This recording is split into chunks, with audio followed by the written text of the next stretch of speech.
Hey, FabTV fans, I'm here with Captain Tim Woelk. How are you, sir? Good, pleased to meet you. Good to meet you. Why are Super Scoopers stationed here for our big-time fires in LA?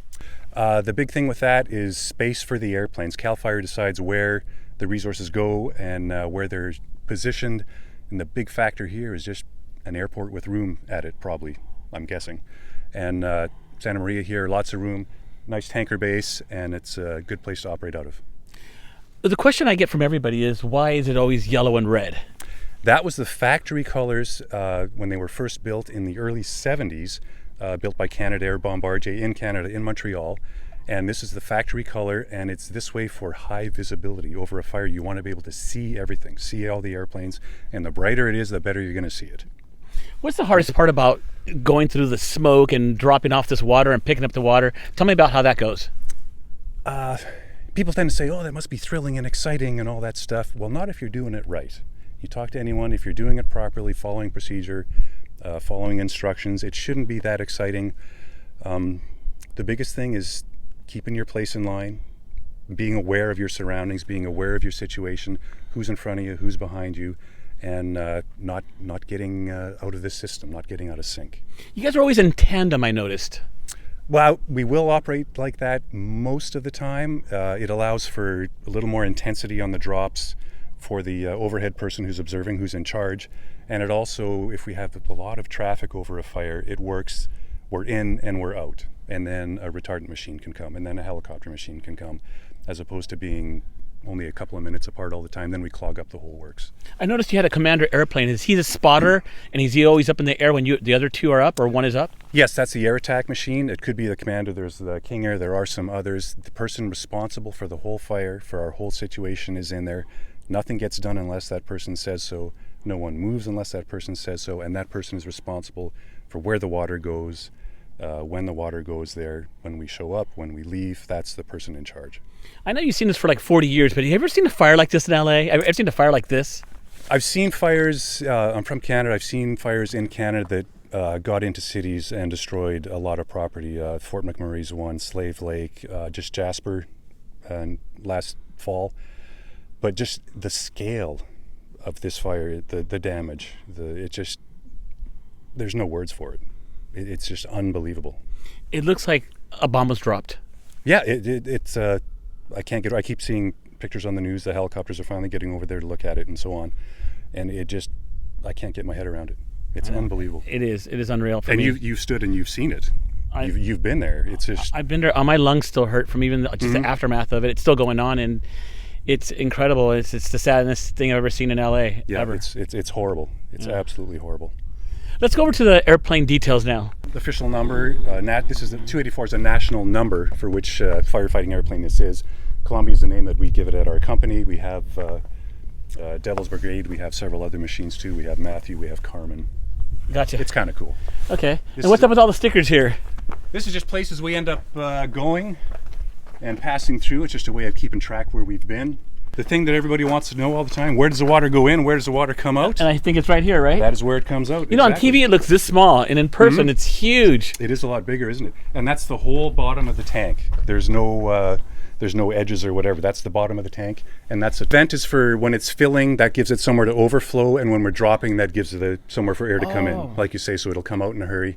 The coolest thing about this design is this is the only airplane in the world that was designed from scratch to do this. Every other airplane you ever see is converted from something else. This one was designed from scratch. The tanks are right at the center of gravity. They go straight up and down. There's no change in the center of gravity when we drop, when we scoop, and solely because that's what it was made for. Gotcha. When you unload the load, what goes on with the airplane?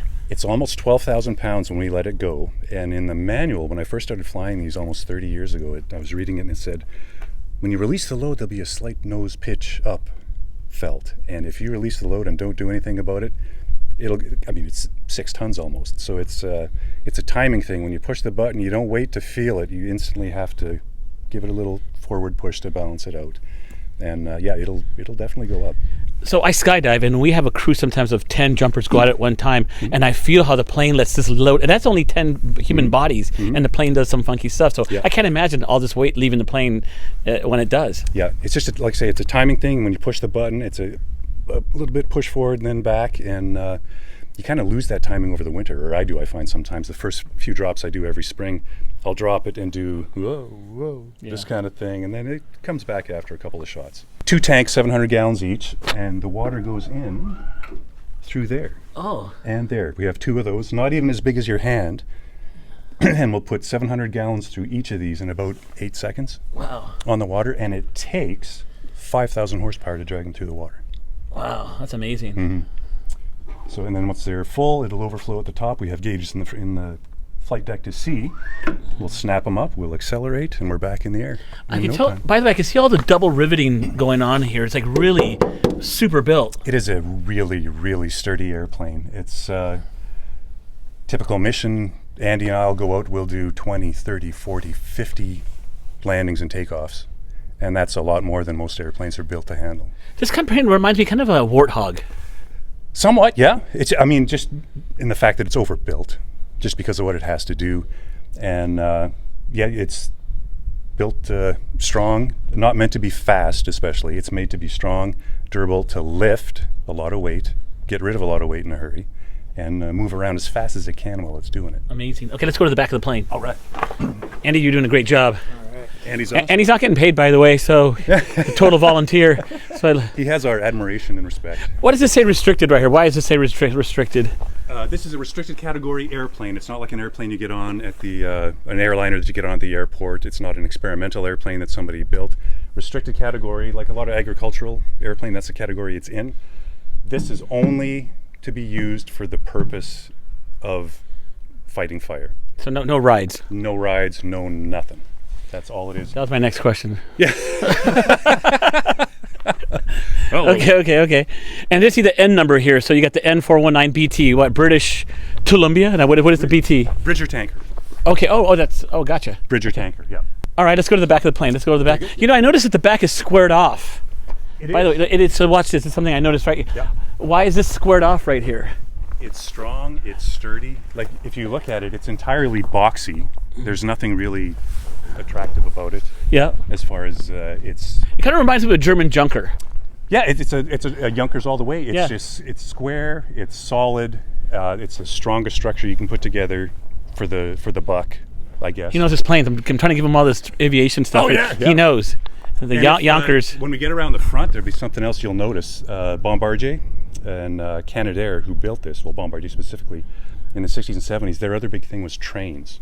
Wow. When we get around the front, I'll remind you of that. Okay, let's go. Let's go this way. Come on, Andy. I love Andy. Yeah. Okay, wait. Can we talk about the bubble? Is this a spotting bubble? Yeah, in some countries where these were sold, they used them for search and rescue, maritime patrol, that kind of thing, and that's a feature of the airplane for that. What's that little thing right there? That's a load level.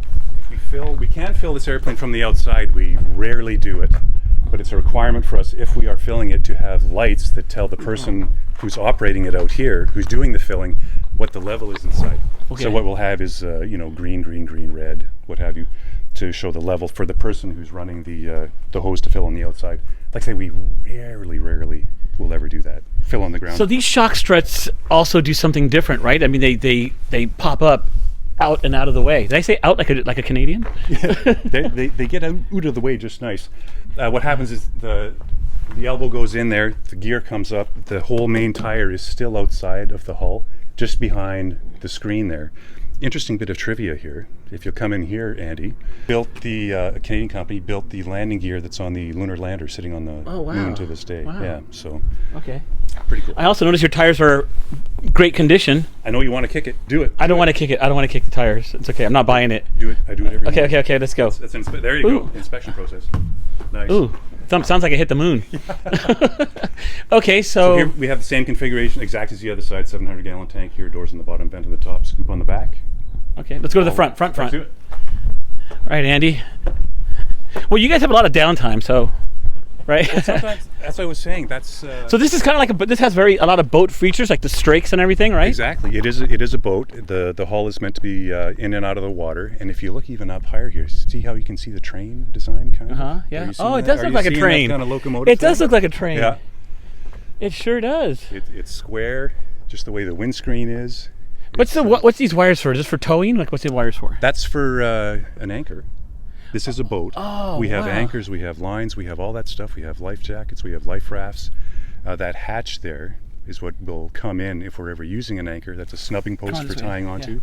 Don't mess him. Don't. He's on camera, so we got to get tons of Tim. So it's fully nautical machine. Yeah, okay. Of course. So Wow. all that kit is in the front there.